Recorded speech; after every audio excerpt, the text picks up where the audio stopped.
She dismissed him in front of 11 board members, a hospital chaplain, and a wall of windows overlooking the city's medical district. Nora Calloway, wait, let me recheck the names file before writing.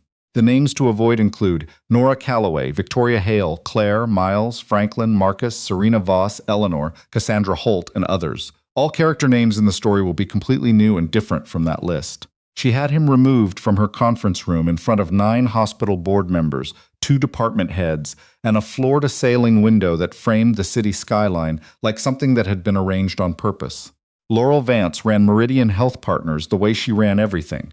Efficiently, without hesitation, and with the particular certainty of a woman who had never once walked into a room she didn't intend to own. She didn't know the man's name, didn't ask. He was wearing a rain jacket with a fraying collar and carrying a paper cup from the cart in the lobby atrium, the kind that cost $2 and came with a cardboard sleeve. He had a little girl with him, maybe 7, maybe 8, with a gap between her front teeth and paint on her left shoe. He smiled when the security coordinator touched his shoulder. That smile should have been the first warning. It wasn't. 41 minutes later, her phone rang. $120 million gone, and the man they'd walked out through the lobby doors was the one who'd had it. If you're watching this from your city, drop it in the comments.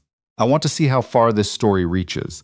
And stay with me until the end, because this one takes a turn you won't see coming. The morning had started the way mornings do, when something is about to go wrong, quietly, wearing the clothes of something ordinary. Laurel Vance woke at 5:43 to an alarm she'd set the night before, even though she knew she wouldn't sleep past 5:30. She lay on her back in the dark of her apartment, on the 20th floor of a building she'd chosen specifically because the bedroom faced east and the light came in at the right angle in the mornings. She'd been running Meridian Health Partners for 6 years. She'd taken the chair at 31, 2 years after the previous CEO had resigned amid declining numbers and a board that was circling like something hungry in well-pressed suits. She'd rebuilt the organization from the inside out. She'd done it without asking anyone to move slower for her, without adjusting her standards, and without once letting the room see her sweat. Today was supposed to be the day that paid for all of it. She got up, made coffee in a French press she'd had for 4 years, and stood at the window while it steeped. Below, the city was still making up its mind about the morning.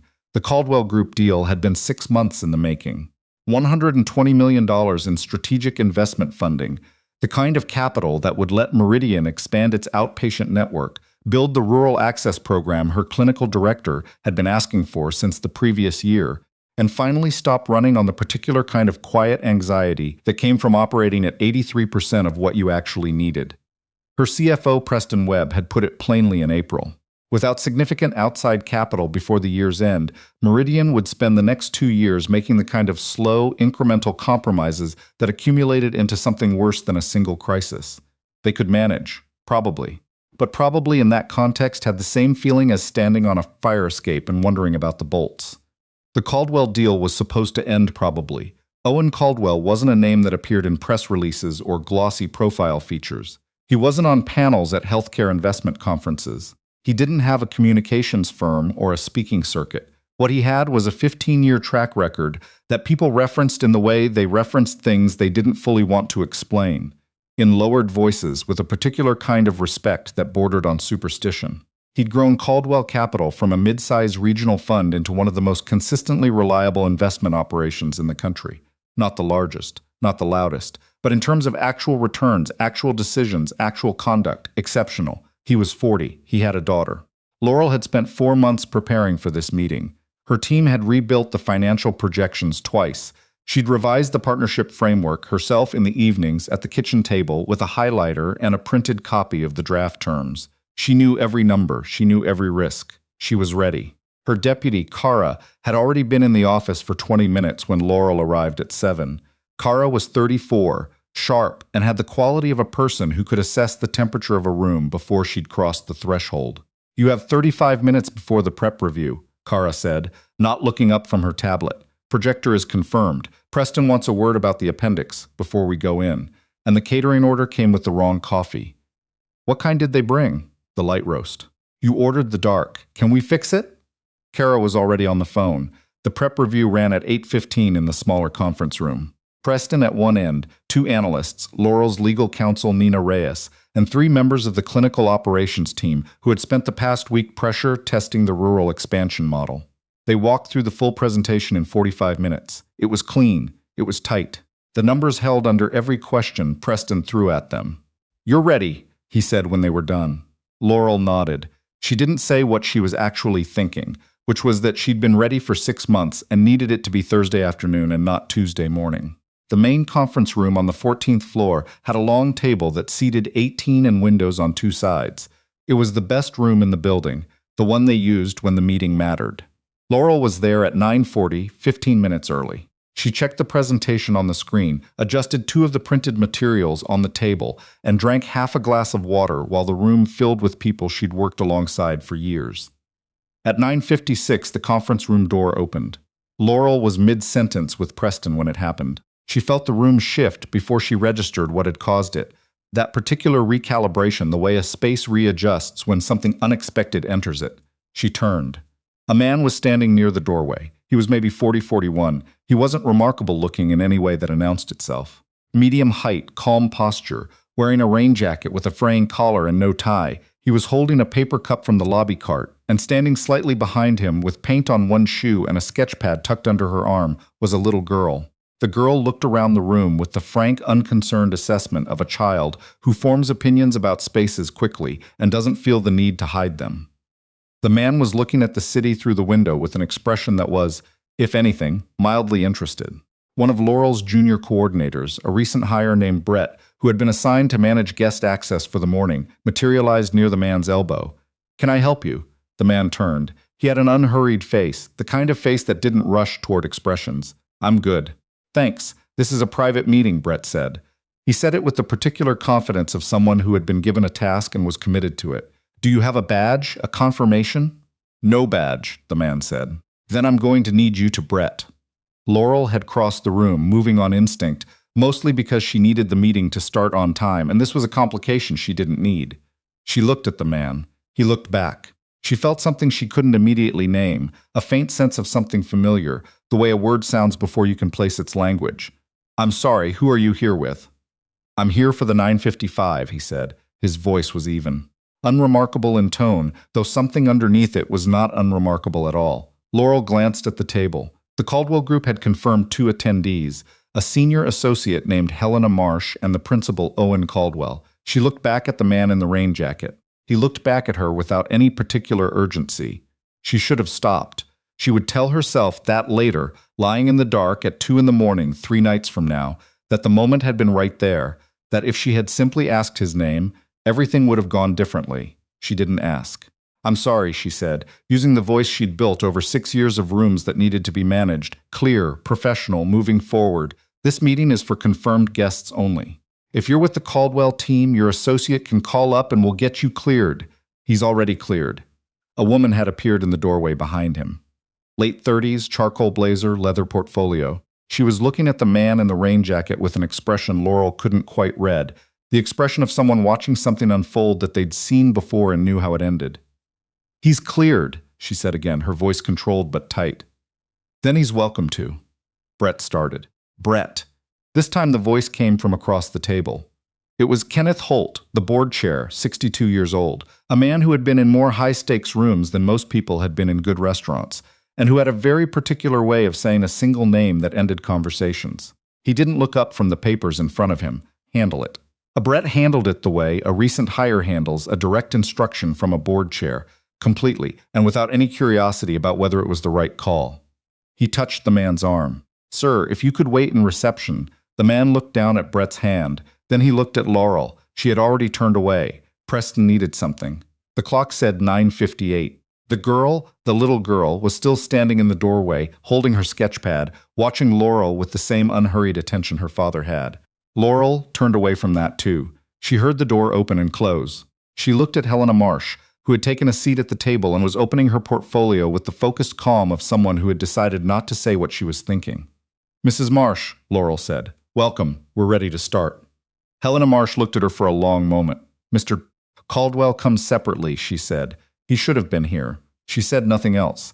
She placed her portfolio on the table and looked at the presentation screen and did not speak again. Laurel looked at the door. Something cold moved through her from the inside. The meeting started. Laurel presented. She was good at this. 6 years of rooms like this had given her a kind of professional steadiness, the ability to run a presentation on the surface, while part of her brain was somewhere else entirely. She walked through the financials. She laid out the expansion framework. She answered Helena's 2 questions with precision. The empty chair at the corner of the table stayed empty.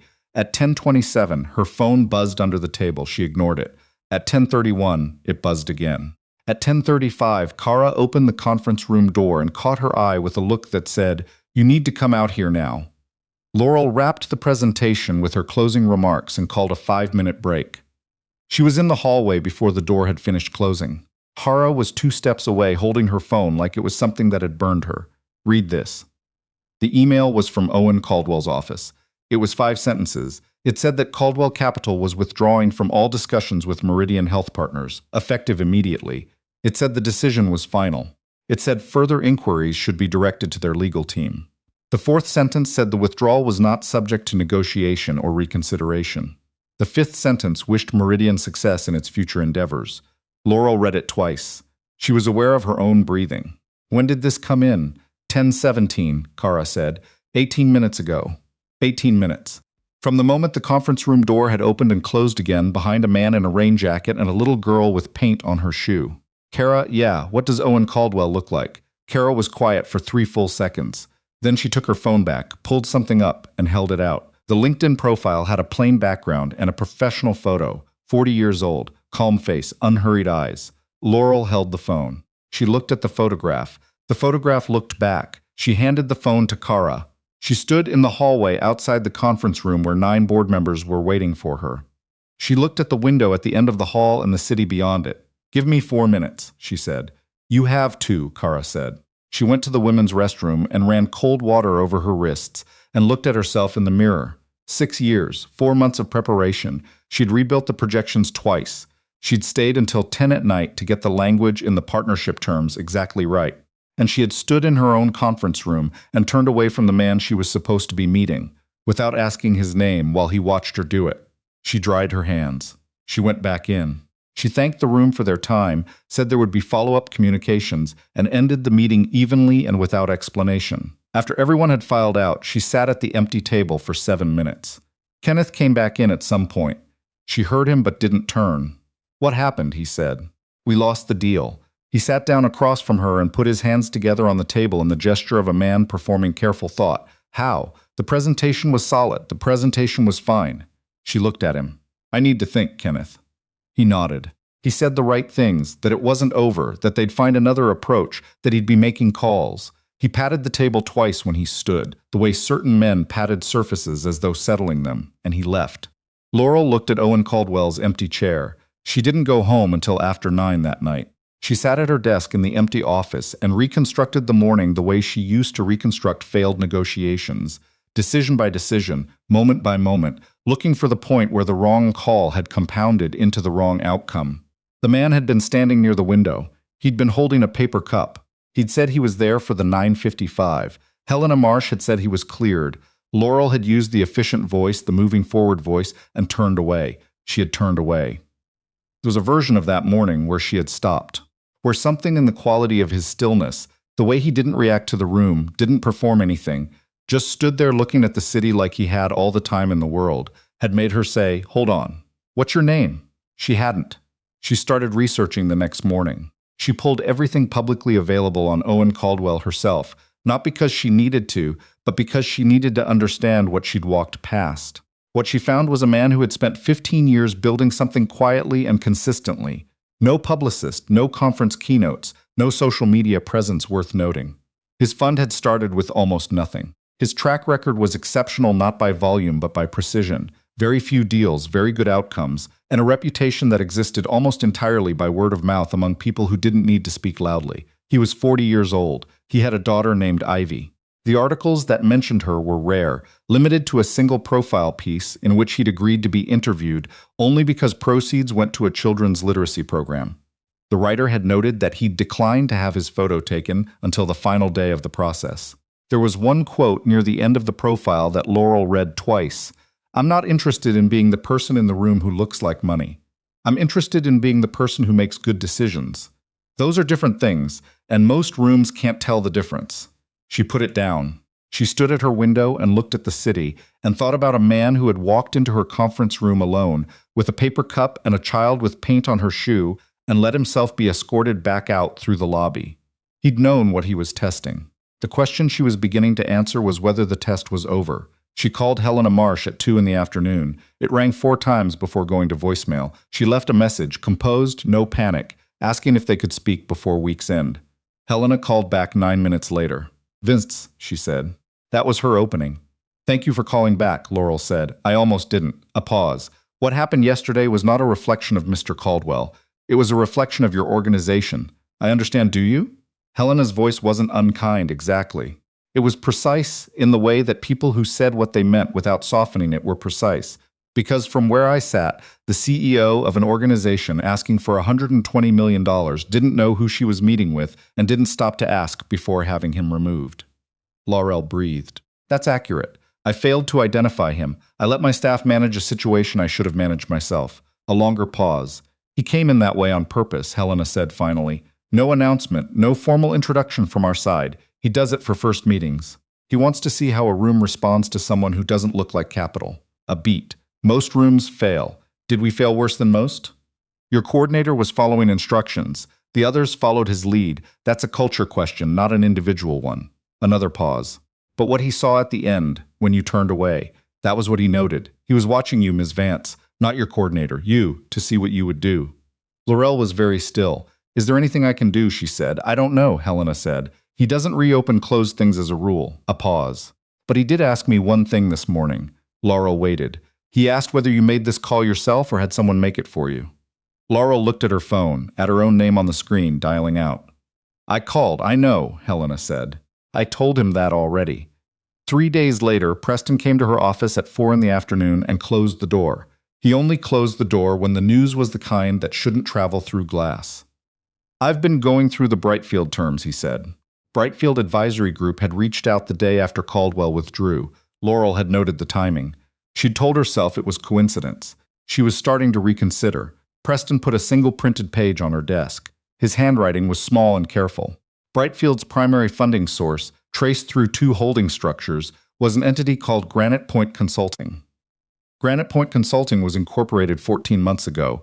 Its registered agent was a firm that, among its other clients, represented their own board chair, Kenneth Holt. Laurel looked at the page for a long time. "How sure are you?" "I've been at this for 10 hours, Preston said. "I'm sure." She nodded. The room went very still. Kenneth had pushed the Caldwell deal. Kenneth had been enthusiastic, more than enthusiastic. He'd called it the right partnership for where they were going, and when it collapsed, he'd sat across from her in the conference room with his hands together in the gesture of a man performing visible concern and said they'd find another way. He had already arranged the other way. "Don't tell anyone," she said. "Already haven't." "Not yet," she said. "I need to think." She thought all night. By the morning she had a list not written down, because some things you kept off paper for as long as you could manage. What she had: Preston's documentation, Helena's account of the purpose behind Owen's approach, the timeline. Kenneth pushing for Caldwell Capital, the deal collapsing. Brightfield appearing the following morning like something that had been waiting in the hallway. What she needed: a connection between Kenneth and Brightfield that lived on paper and not just in shell company structures. Something a lawyer couldn't dismantle in 20 minutes. She started with the bylaws. Her predecessor had left behind a binder he called the operating manual, everything you'd need if the building caught fire. Board structure, voting rights, provisions for the removal of executive board members. She read for 90 minutes. She took notes. At noon, Preston knocked. "Kenneth has a financial relationship with one of Brightfield's co-managers," he said. "It's in a footnote of a disclosure he filed when he joined the board 8 years ago. No one looked twice at it because it wasn't relevant then." He put another page on her desk. "It's relevant now." "That's not proof," Laurel said. "No," Preston said. "But it's a thread." She looked at him. "How much of our internal financial data does Kenneth have access to?" "As board chair," Preston said quietly, "all of it." She leaned back. He'd known their runway numbers. He'd known how much they needed the Caldwell deal. He'd manufactured urgency and positioned himself to benefit from the failure. She said it out loud, not for Preston's benefit, but because hearing it in the air was different from carrying it inside her head. It made it real in a different way. "I need you to pull the financial records for every decision Kenneth had a hand in over the past 3 years," she said. Every advisory contract, every vendor he recommended, every deal that didn't close and what happened after. I need the pattern. Preston nodded. He stood. At the door he paused. Laurel, he said. When this is over, after not during, you should probably think about how he got this far without anyone seeing it. He said it without accusation, but he said it, including us. She held his gaze. I know, she said. She sat with that after he left. It was uncomfortable to sit with, the idea that she'd been the one running this organization, making the calls, and had missed it. She'd been so focused outward. The deal structure, the expansion model, the presentation. She hadn't been paying attention to the room she was already standing in. It was the same thing that had happened in the conference room. She drafted an email to her outside legal counsel, a woman named Patricia Sung, who had handled healthcare corporate litigation for 22 years and had the manner of someone who had seen every variety of institutional bad behavior and had never once been surprised by it. 3 sentences. A request for a call that afternoon. Patricia answered on the second ring. I was expecting to hear from you, she said. Were you? When a CEO sends me 3 sentences and asks for a same-day call, something is happening inside the organization. A pause. Talk. Laurel talked for 14 minutes. She laid out the structural elements, the chain of connections, the timeline, Kenneth's access, the Brightfield appearance the morning after the deal collapsed. She didn't use Kenneth's name yet. She said a senior board member. Patricia listened without interrupting. How solid is the financial documentation? She asked when Laurel finished. My CFO built it. It's solid. What about the account of the outside investor, the one who was in your conference room? What does he know about the approach that was made to him? I have what Helena Marsh told me. Nothing written. Written would be better. A pause. Here's what I need you to do. Don't confront the board member. Don't let him know you're looking. Get me everything you have by Friday end of business. She paused. If what you're describing holds, this is a breach of fiduciary duty at minimum. Possibly securities fraud, depending on what the Brightfield connection looks like on paper. Okay, Laurel said. One more thing. Who knows about this? My CFO. Me. And the investor, though not the details of what I found. Keep it that way. Every person you tell is a variable you can't control. A pause. You're doing the right thing by coming to me now. Something loosened slightly in Laurel's chest. Not relief. It was too early for relief. More like the recognition that she was no longer walking through this alone. After the call, she sat at her desk and did something she hadn't done in 6 years. She picked up her phone and considered reaching out to Owen Caldwell directly. She put the phone down again. He'd made clear, through the way he'd walked in, through the way he'd left, through the question he'd asked Helena, that the next move had to be hers. Whatever she built, she had to build it herself. He wasn't going to carry it for her. She went back to work. Over the next 48 hours, she built the case piece by piece.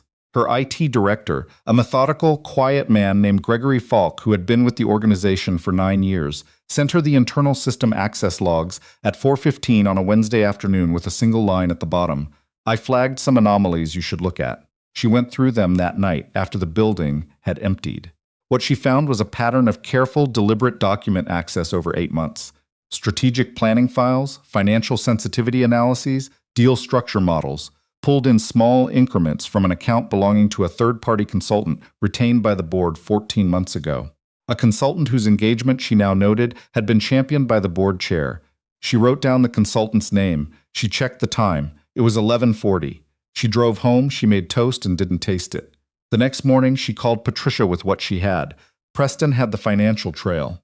Gregory had the access logs. Kenneth had been at this for longer than 3 years. The pattern in the records suggested closer to 4, possibly 5. The referral to the appropriate authorities is the next step, Patricia said. But first, the board. Yes, Laurel said. Can you get anything in writing from the Caldwell side? Not a legal declaration, just a documented account of what they observed. The approach, who made it, when. Laurel thought about Helena's precise voice.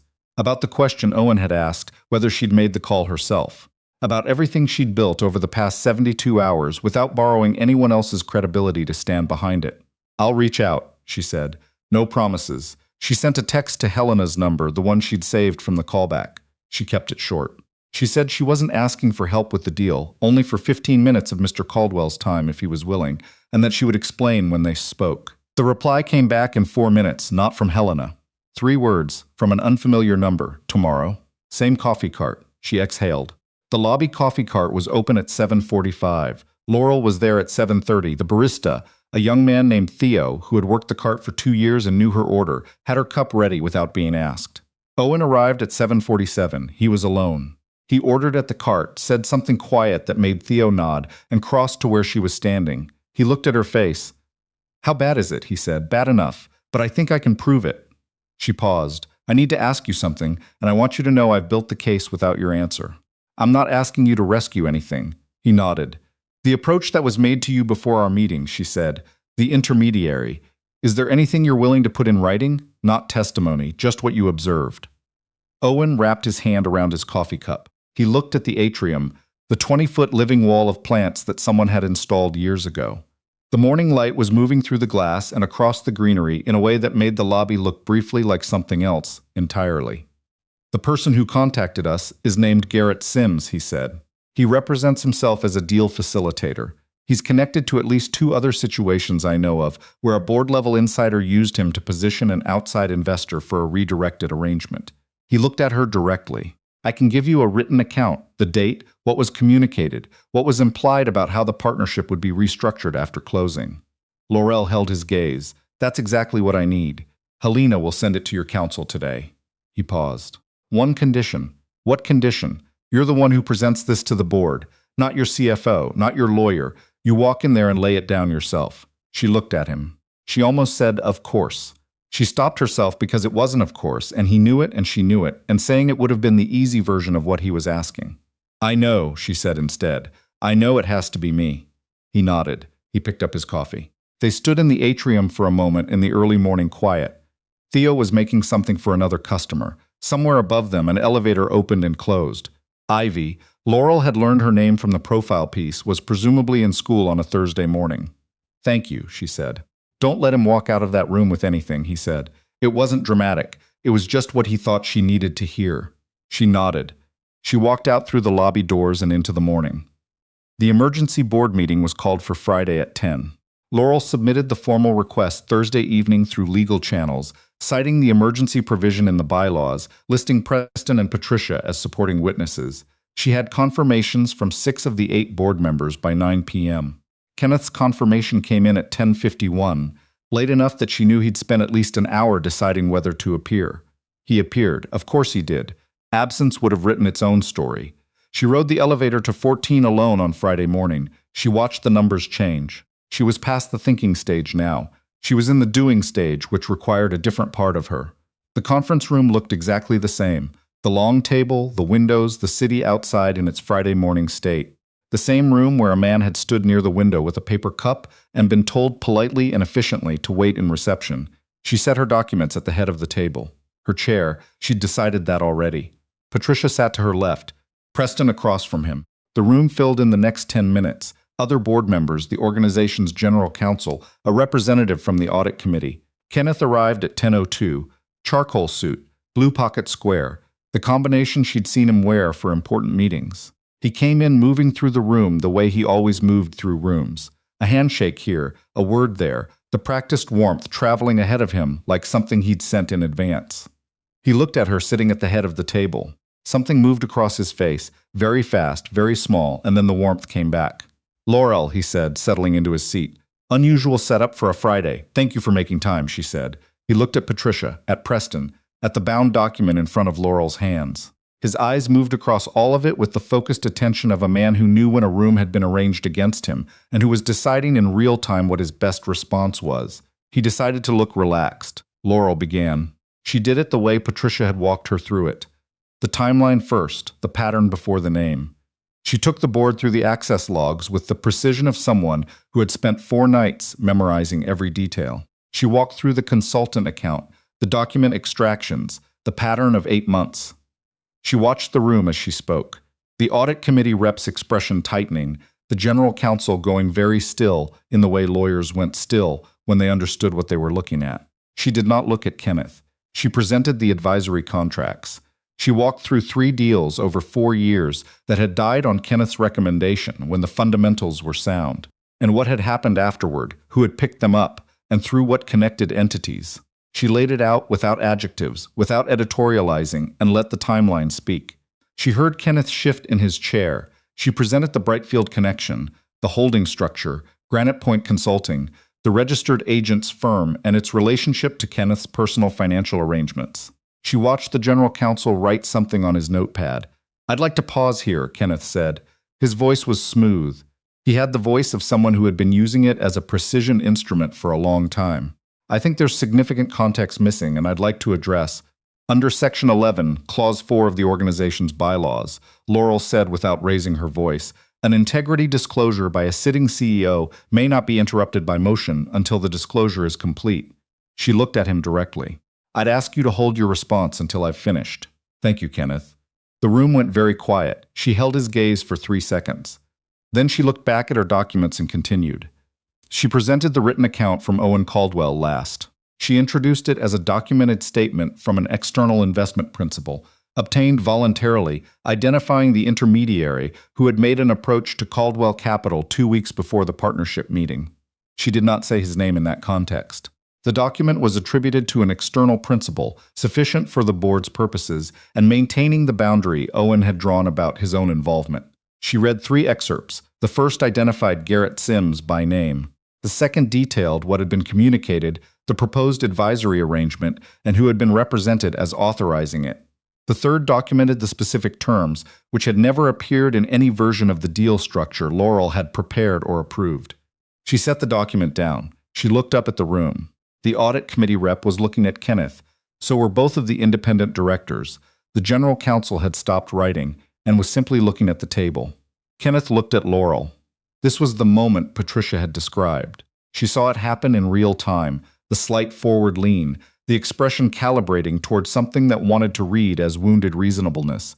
He looked at her the way he had looked at her across tables and in conference rooms for 6 years.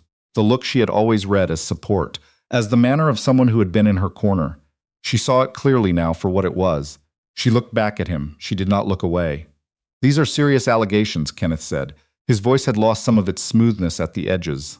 "And I want to be clear that I take them seriously. But what we have here is a set of circumstantial connections and an account from an unnamed external source, presented by a CEO who is understandably under significant pressure following a failed deal." "Randall," Laurel said, addressing the general counsel, "would you read the fiduciary duty provision from Section 8? Randall read it. It was 10 words and had very little room for interpretation. "A documented pattern of conduct across 4 years, with financial benefit flowing to connected entities, satisfies the threshold for emergency review under that provision," Laurel said. She looked at the full table. "I'm not asking this board to make a final determination today. I'm asking you to authorize an independent audit of every transaction, advisory contract, and deal recommendation involving the board chair over the past 4 years." She paused. "I'm also moving under the emergency provision that Kenneth Holt recuse himself from all board activities pending the outcome of that audit." Silence. The kind of silence that had shape and weight. Kenneth put both hands on the table. "I've given this organization 8 years," he said. 8 years, and the people at this table know my commitment to. I think we've heard the disclosure. This came from the far end of the table. Agnes Brown, 71 years old, independent director, a woman who had sat on 4 healthcare boards over 30 years and who spoke perhaps twice per meeting. She was looking at Kenneth with an expression that was not anger and not warmth and was entirely certain. "I think we should vote." Kenneth looked at her. Something changed in his face, not dramatically. No single visible moment. It was more like watching something structural begin to fail. The thing still standing, still trying to hold its shape, but the weight sitting differently on it now. "I'd like to speak with counsel before any vote," he said. "You're welcome to do that after," Agnes said. "Randall, is the motion properly constituted?" "It is," Randall said. "Then let's vote."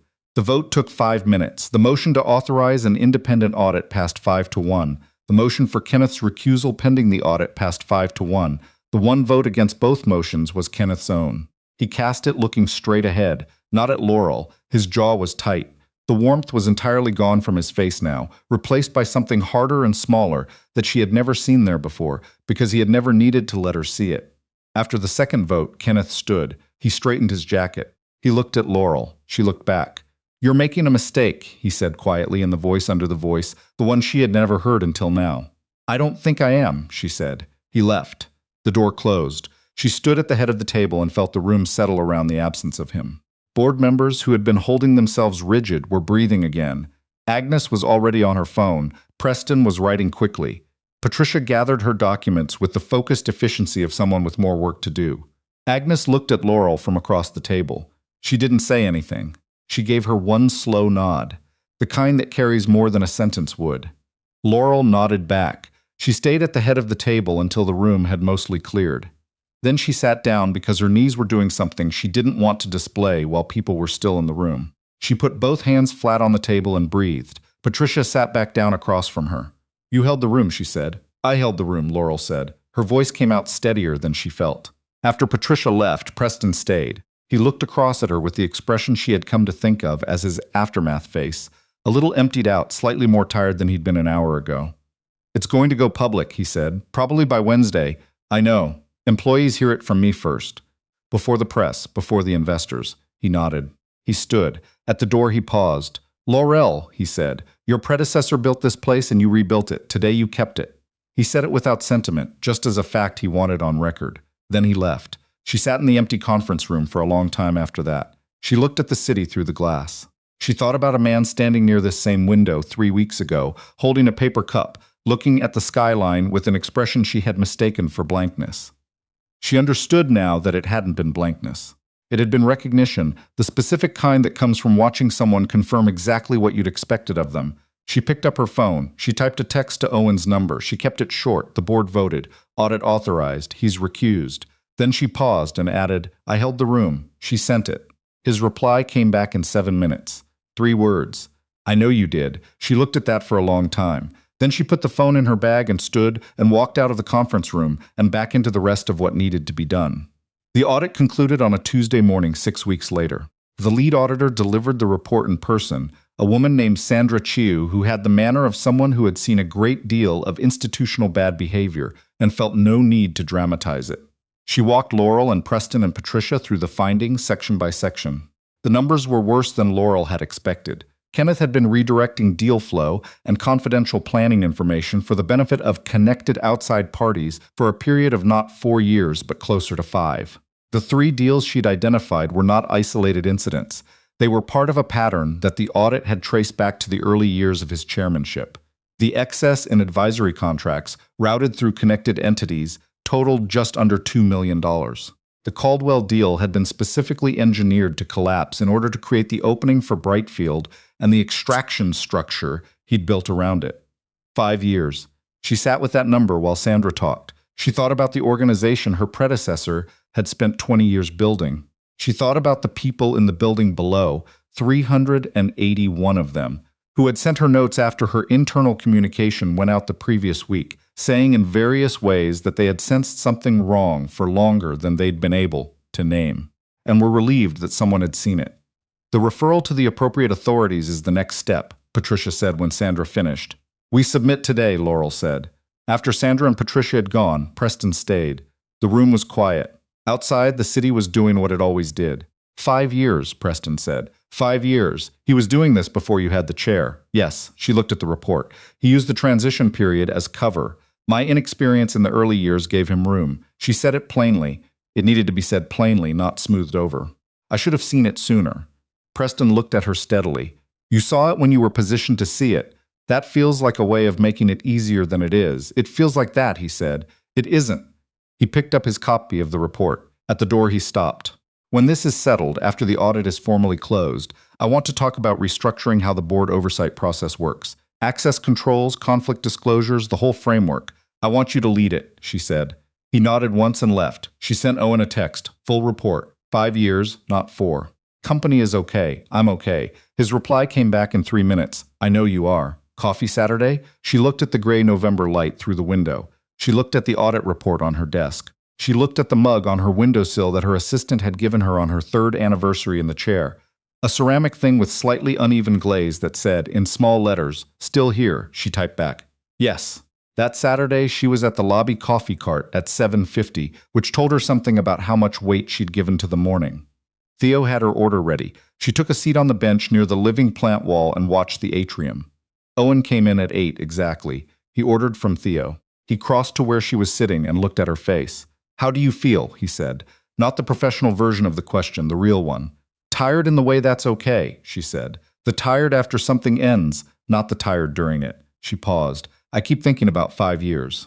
That he was doing this for 5 years, and it took what it took to see it.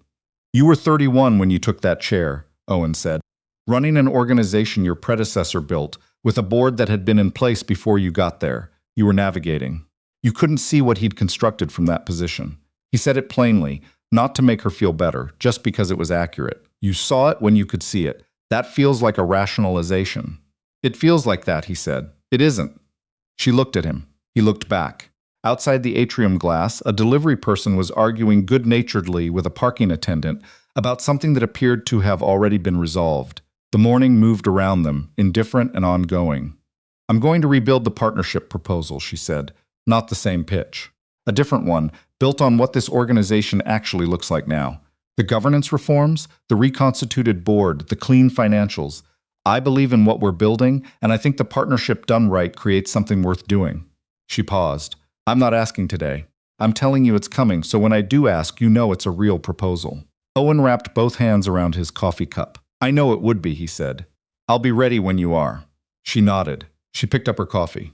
Outside, through the glass, Ivy was walking toward the lobby entrance with a sketchpad under her arm and a backpack slightly too large for her. Owen had mentioned she was joining him after her Saturday drawing class. She pushed through the door, looked around the atrium with her frank, unhurried assessment, found her father and crossed to them. Hi, she said to Laurel without preamble. Hi, Ivy. Ivy looked at the living plant wall.